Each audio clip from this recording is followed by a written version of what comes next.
Voilà, on est revenu pour la deuxième séquence du ZCL News. Et là, cette fois-ci, on a bien Madame Gabon, bonjour. Bonjour. Et on a Madame Marilène Féodirichou, bonjour. Oui, c'est vrai, c'est bien. On a commencé par l'invité, donc oui. Madame Gabon, qui est l'invitée de la chronique ICC News, puisque là, on regarde le générique, c'est parti.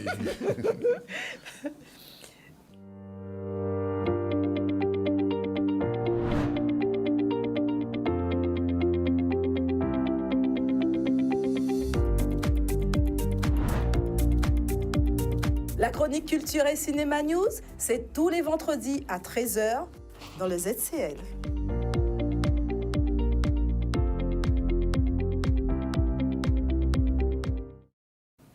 Marilène, je te laisse présenter quand même. Alors c'est vrai que Guy Gabon, moi, ça fait partie des artistes que je suis. J'ai découvert cet artiste dans le cadre de son... Alors, comment on peut dire ça? De sa démarche artistique, puisqu'on peut parler d'elle, de démarche artistique. Elle a un nom qui est très connu, donc je crois que c'est une des artistes qui fait partie des gens qui sont très connus. Pourquoi? Parce que c'est quelqu'un qui a une démarche qui pose des problématiques sociétales. Ça veut dire que son art n'est que médium au service de la société pour porter certaines problématiques. Et l'une des problématiques qu'elle porte, l'une des causes, c'est la cause environnementale. Et pour comprendre, à travers toute une démarche qui parle du design, et pour arriver à l'audiovisuel. Et pour comprendre, comment on peut dire, cette démarche qui peut paraître assez surprenante, puisqu'on est habitué à avoir des artistes qui sont spécialisés dans des domaines, je crois qu'il faut remonter à l'enfance de Guy Gabon. Alors déjà, on va dire que c'est une Guadeloupéenne, et plus particulièrement... Elle n'est pas née au Gabon, je sais. Voilà, elle est née où? Puisque je pense que vous la connaissez. Ah, je ne sais pas, oui. Vous la connaissez pas? Ah, elle doit être née peut-être à la Soufrière, non? Voilà, exactement. Alors, on va dire plus précisément dans la commune de Saint-Claude. Donc, c'est une Saint-Claudienne. Oui. Et donc... Comme qui? Pardon? Elle est Saint-Claudienne comme qui? Elle est Saint-Claudienne? Comme qui? Ah, elle est Saint-Claudienne comme beaucoup de personnes dans ma famille. D'accord. Okay. Voilà. Et donc, la particularité, c'est que dans son enfance, sa mère a beaucoup fait évoluer dans le milieu artistique et a stimulé sa créativité. Et ça a duré pendant toute son éducation, cette stimulation de sa créativité. Donc, bien sûr, arrivée au bac, une fois qu'elle a obtenu son bac, donc tout de suite, elle a décidé de choisir quoi comme études, selon vous? Des études? L'agriculture. Artistique. Non, ça, c'est vous parlez de son frère. Vous confondez avec son frère. C'est le frère. Voilà. Oui. Donc aujourd'hui, c'est la sœur. Hein. C'est la sœur.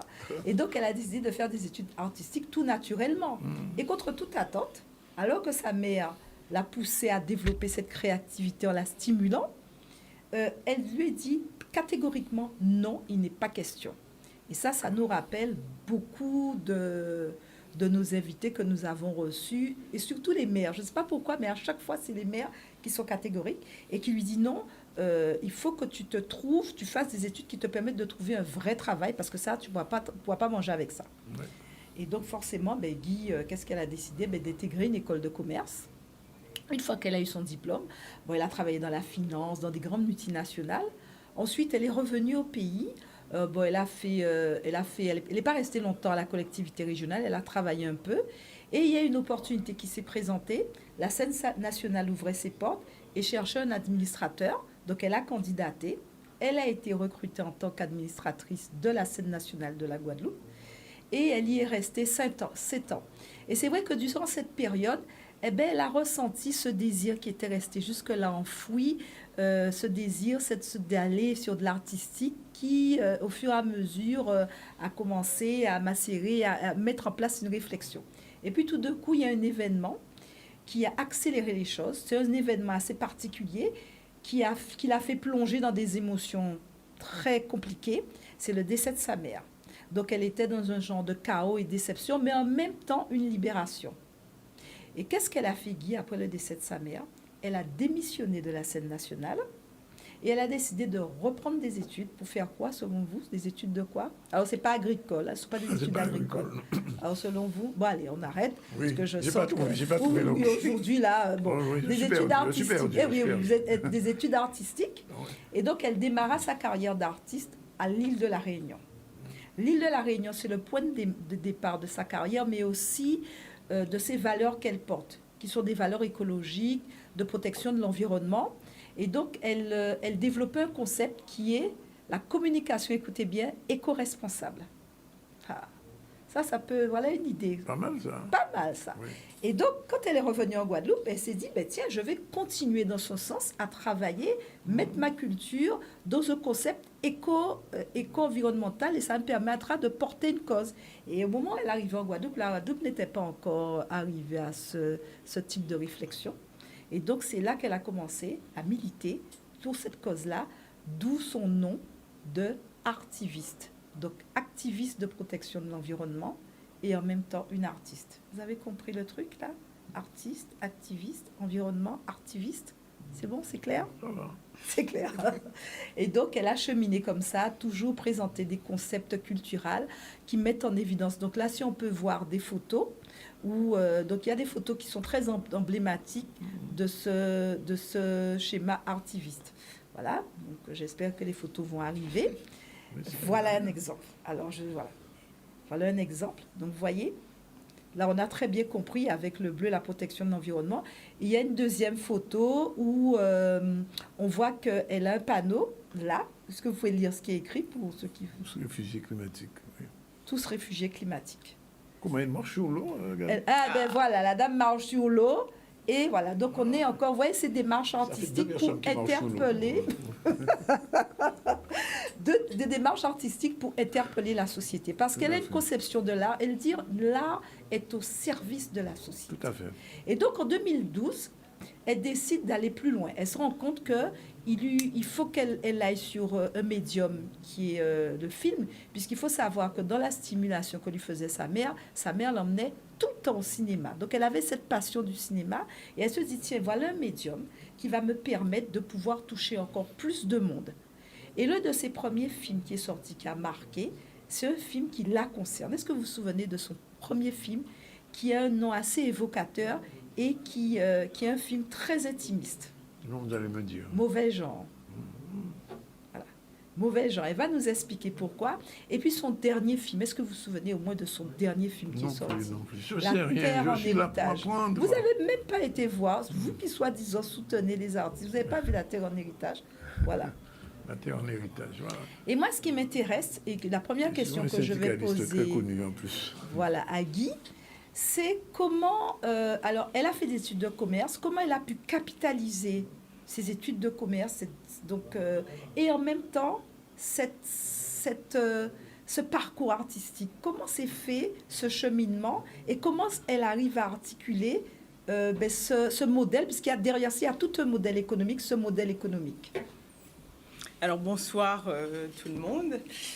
Merci pour ce portrait très, très précis quand même. Voilà, merci. Alors comment j'ai relié tout ça? J'ai l'impression assez naturellement, parce que je pense que avec le recul, je n'en veux plus à ma mère de m'avoir empêché de faire ses études après le bac. Parce que je trouve finalement que avoir eu une première expérience, ça m'a donné aussi la capacité de mieux gérer, je pense aussi, ma carrière artistique.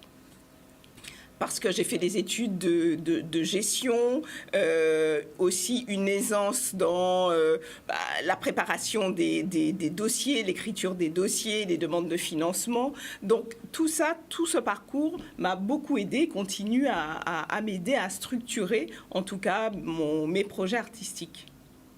Bon, ben, très bien. Alors moi, ce que j'aimerais à présent, c'est que vous nous expliquiez comment votre démarche, donc cette fameuse démarche artiviste, éco-designer et réalisatrice. Alors entre les deux, je dirais aussi artiste d'art visuel. Alors pour moi, là aussi, les choses sont arrivées d'emblée. Lorsque j'ai fait mes études artistiques, donc tard quand même dans ma carrière, tout naturellement, les questions environnementales ont été au cœur de mon travail. Mon travail de fin d'études a été justement sur l'éco-design. C'était, on va dire, en France, en Europe, l'émergence de l'éco-design. Donc, pour moi, c'était aussi... Moi, je pense que c'est aussi lié à ma réalité insulaire, où très vite, là aussi, j'ai compris que vivre sur une île, oui, certes, c'est magnifique, mais ça a aussi énormément de contraintes. Les contraintes liées... Quand on voit comment ce pays a évolué assez rapidement, c'est comme si on avait traversé 3 siècles en une cinquantaine d'années. Donc, on a dû s'adapter à énormément de changements, de bouleversements, et ce qui a entraîné très vite, en tout cas à l'échelle ne serait-ce que de ma vie, des dégradations déjà de l'environnement, et que j'ai pu voir voilà, à l'échelle de ma vie. Donc, tout ça m'a très vite interpellée et j'ai décidé en fait d'utiliser le médium artistique pour interpeller, pour alerter sur ces questions écologiques et environnementales. Alors je sais qu'actuellement, alors elle est, alors on va noter artiviste, éco-designer, spécialiste des arts visuels, réalisatrice, mais c'est aussi une féministe. Et donc elle porte un projet actuellement qui fait lionnage de tout ça. Et j'aimerais bien qu'elle nous en parle. Alors, je pense que vous parlez du projet Yue #sororité. Alors là, ça a été aussi une très belle rencontre artistique, humaine. C'était la rencontre entre le travail artistique que j'avais développé autour des réfugiés climatiques, #tous réfugiés climatiques.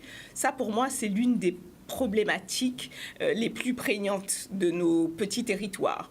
Et j'entendais encore en venant ici, il y a un dernier rapport qui est sorti sur la fonte des glaciers qui entraîne l'accélération de la montée des eaux. Donc on est vraiment à une échelle très courte. Ce n'est pas dans 150 ans, c'est dans les 20 ans à venir, il y aura une sérieuse élévation du niveau de la mer. Et donc je regrette véritablement qu'il n'y ait pas plus de prise de conscience que cela. C'est pour ça que j'ai fait cette installation qui date déjà de 2017, parce que nous sommes potentiellement aussi tous des réfugiés climatiques. Et donc au moment où cette installation était au Memorial Act, il est resté quelques mois, 2 chorégraphes, Anne Meyer et Myriam Soulange, étaient en résidence au Memorial Act et travaillaient sur un projet qui s'appelait Yue. Et elles étaient en fait vêtues de jeans et de kawaii comme les personnages en fait de mon installation. Et donc ça a été une rencontre, voilà, de 2 œuvres.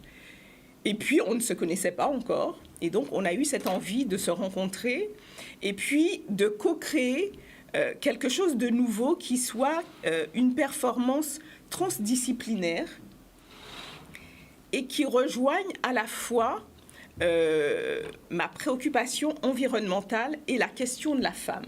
Très bien. Et donc c'était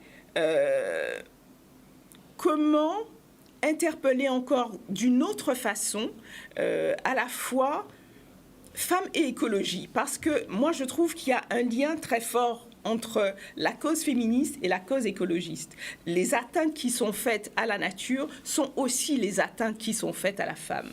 Alors, on va quand même finir en parlant d'un dernier projet qui est actuel. Donc, où on voit, il y a autour de ce projet, il y a des femmes. Donc, on va revenir. Donc, il y a des femmes.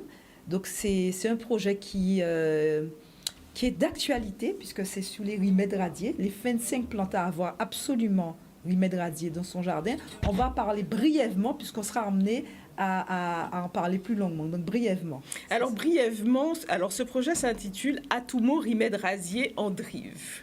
C'est vraiment un projet qui est né à la faveur du confinement, où j'ai véritablement pris conscience de ce patrimoine culturel immatériel que nous avions, que représentaient les plantes. Un petit exemple. Dans la Caraïbe, les scientifiques ont répertorié plus de 1000 plantes médicinales.